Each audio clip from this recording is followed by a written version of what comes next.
Пред неколку денови ВМРО-ДПМН реагираше заради склучен договор на јавното предпријатие Комуналец од Струмица со приватна фирма. Јавноста беше запрепастена. 1.200.000 евра ќе плати Комуналец на приватна фирма за чистење смет. Непосредно потоа, ВМРО-ДПМН го повика градоначалникот Јаневски на одговорност и договорот беше раскинат. Со несмасни потези, со цел брзо да се амнестира од одговорност, актуелната локална власт пред јавноста отвори редица прашања. Дали градоначалникот Јаневски побарал одговорност, например, од потписникот на договорот? Каква е таа неодговорна управа на јавното предпријатие која може да потпише штетен договор кој подоцна е раскинет со интервенција на градоначалникот?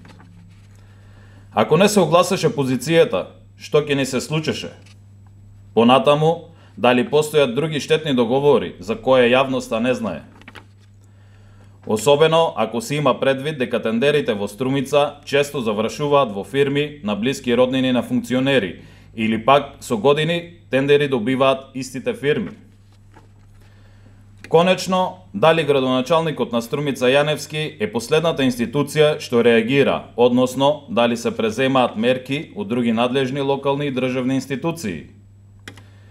Почитувани, нашата задача, добиена од граѓаните, како опозиција, ја сваќаме одговорно.